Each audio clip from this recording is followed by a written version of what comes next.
Y un día como hoy, pero hace 2 años, el argentino Jorge Mario Bergoglio se convirtió en el Papa Francisco. El pontífice fue elegido por el cónclave en la Capilla Sixtina tras la dimisión del Papa Benedicto XVI, Joseph Ratzinger.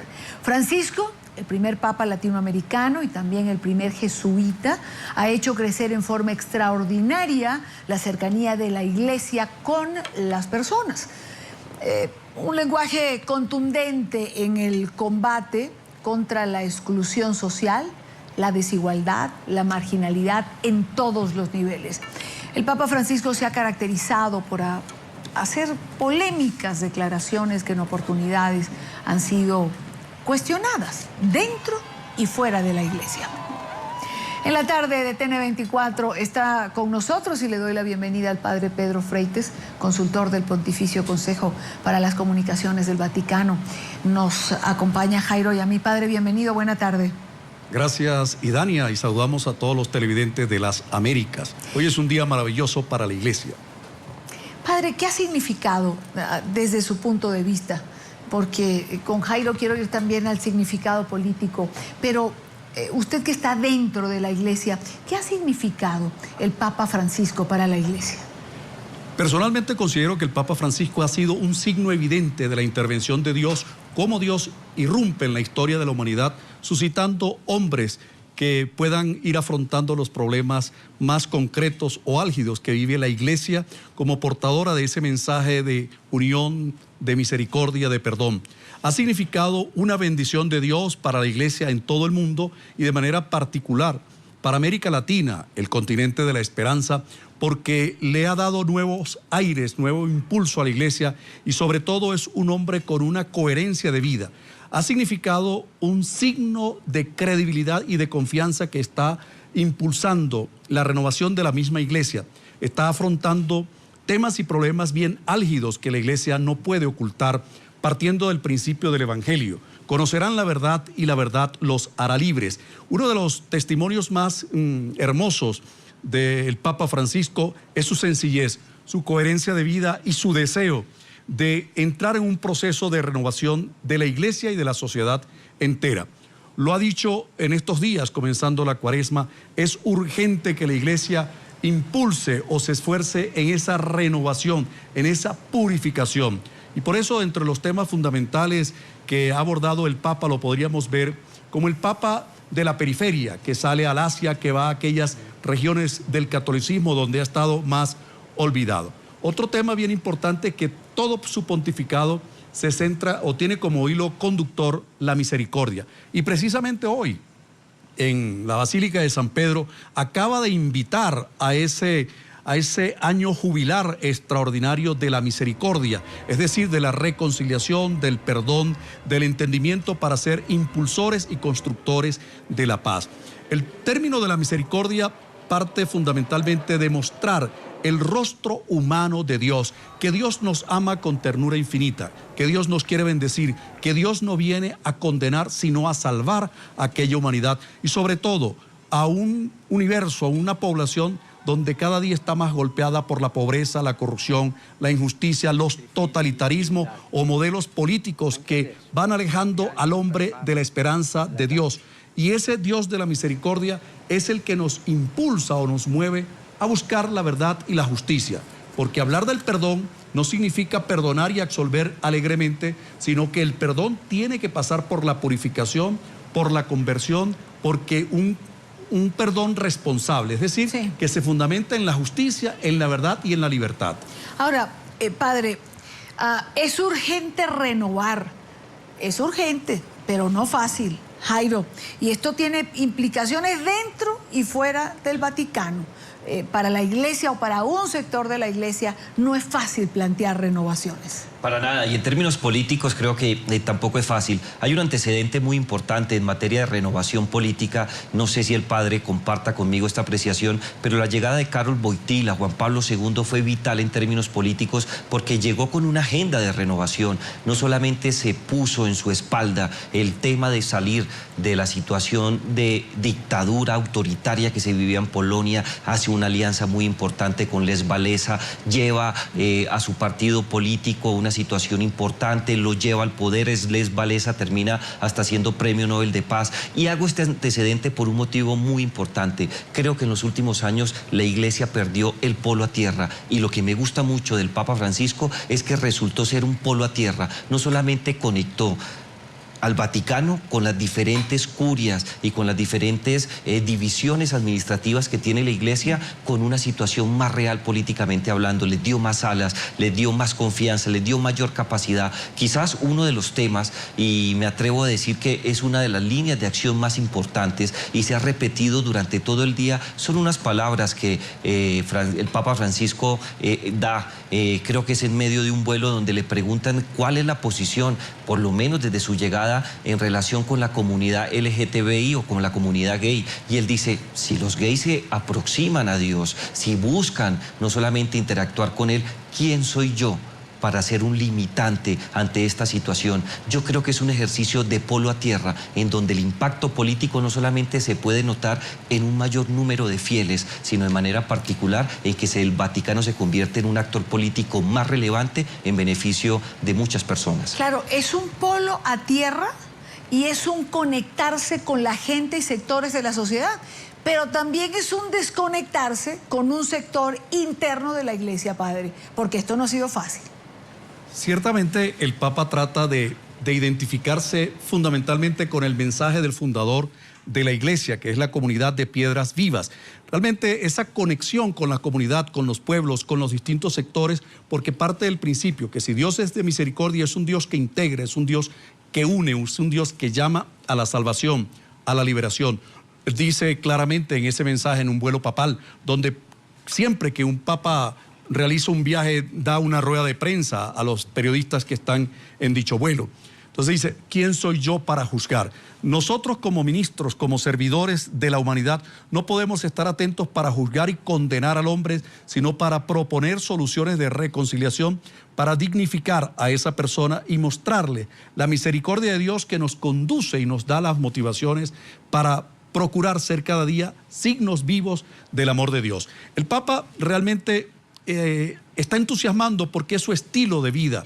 Él ejerce su ministerio apostólico del lado de los más excluidos, de los más desfavorecidos. Entonces es importante ver que en clave cristiana el mismo Jesucristo no vivió su fe o no anunció el evangelio desconectado de las realidades políticas, económicas, sociales de su tiempo. Veamos en los textos bíblicos que las mismas estructuras del poder son los que condenan a Jesús. Entonces el Papa Bergoglio, el Papa Francisco, el Papa de la humildad, de la sencillez, el Papa del pueblo, el Papa que quiere que los curas, que los obispos, que los cardenales tengamos olor a oveja, que caminemos con el pueblo delante, detrás, en el medio, para acompañarles y en sus procesos de liberación. Por lo tanto, el Papa no puede dar un mensaje de indiferencia, por eso ha hablado abiertamente del totalitarismo de la indiferencia. No podemos darle la espalda a los que sufren, a los que son explotados, a los que son humillados. Y sobre todo, él tiene un conocimiento muy cercano, muy próximo a las realidades que viven nuestros pueblos latinoamericanos. Tiene un conocimiento del drama que vive Colombia con este proceso de violencia que ha vivido a través de los movimientos terroristas. Tiene el conocimiento de las realidades que vive Centroamérica y muy particularmente de la trágica situación que vive nuestro querido pueblo Venezuela, golpeado por una dictadura disfrazada de democracia, porque el secretario de Estado, Monseñor, el cardenal Pietro Parolin, quien estuvo de nuncio apostólico en Venezuela, tiene toda la información, y la Iglesia venezolana también, continuando con esa coherencia de vida del Papa Francisco, quiere acompañar a su pueblo y defender los derechos humanos, la libertad y la dignidad, especialmente de aquellos más indefensos. Ese es el rostro del Papa, un Papa del pueblo que huele a pueblo y que quiere caminar con los que sufren, que no viene a juzgar, sino que viene a incorporar a aquellos que muchas veces hemos excluido por las estructuras, muchas veces del poder. Jairo aquí está, que quiere interrumpirlo por algo. A ver. Padre, hay dos cosas que me llaman mucho la atención de su intervención, no solamente por la claridad que usted presenta en sus ideas, sino de manera particular porque hay ciertos elementos políticos que son muy importantes. Si uno lee, por ejemplo, lo que fue la historia de los Borgia o la consolidación, ¿no?, en términos políticos del poder del Vaticano, una de las herramientas más importantes que utilizaron fue una herramienta de inteligencia, tener la oportunidad de mejorar la capacidad de captura de información a nivel internacional para que fueran procesadas con motivos políticos en el Vaticano. Y usted decía que en Venezuela se tiene muy buena información, pero la información que se tiene de Venezuela no es información de hace 1, 2 o 3 años. Yo creo que las diferentes parroquias tienen la capacidad de procesar una información muy importante, y durante muchos años el Vaticano estuvo informado de primera línea, no solamente de lo que ocurría en Venezuela, sino para dónde iba el régimen autoritario.